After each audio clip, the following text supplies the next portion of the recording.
तुम्ही पाहत आहात MCN न्यूज मराठी। बुलढाणा जिल्ह्यातील संग्रामपूर तालुक्यातील श्री क्षेत्र सोनाळा येथून विदर्भातील थोर संत सोनाजी महाराज यांच्या पावन स्मृतींना वंदन करत मंगळवार 23 जून रोजी श्री संत सोनाजी महाराज दिंडी सोहळ्याचे भक्तिमय वातावरणात पंढरपूरकडे प्रस्थान झाले। यावेळी वारकरी, भाविक, महिला, पुरुष तसेच युवकांनी मोठ्या संख्येने सहभाग घेतला। दिंडी प्रस्थानापूर्वी श्री संत सोनाजी महाराज समाधीस्थळी पूजन, आरती व हरिनामाचा गजर करण्यात आला। ज्ञानोबा तुकाराम, पुंडलिक वरदे हरी विठ्ठल अशा जयघोषणांनी संपूर्ण परिसर दुमदुमून गेला। टाण मृदंगाच्या गजरात भगव्या पताका फडकवत वारकरी पंढरीच्या वाटेने मार्गस्थ झाले। दिंडीमध्ये सहभागी झालेल्या भाविकांमध्ये विशेष उत्साहाचे वातावरण पाहायला मिळाले। दरवर्षीप्रमाणे आयोजित करण्यात येणारा हा दिंडी सोहळा वारकरी संप्रदायाची परंपरा जपत भक्ती, श्रद्धा आणि सामाजिक ऐक्याचा संदेश देत असतो। मार्गात विविध ठिकाणी दिंडीचे स्वागत करण्यात येणार असून अखेरीस आषाढी वारीनिमित्त वारकरी पंढरपूर येथे श्री विठ्ठल रुक्मिणीचे दर्शन घेणार आहेत।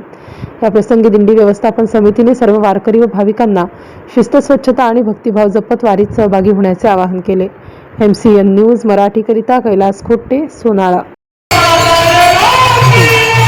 पंढरीची वारी आहे माझी घरी, किंवा आवडे पंढरी भीमा पांडुरंग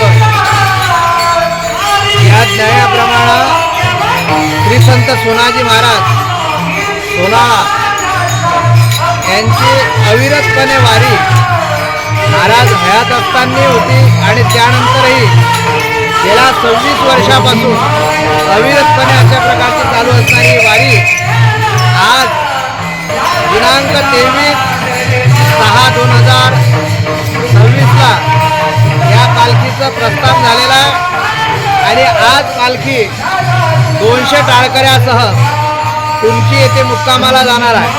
दर मुक्काम मजल दर मजल करत ही पालखी ठीक 27 दिवस अशा प्रकारची चालून पंढरपुरात पोहोचणार।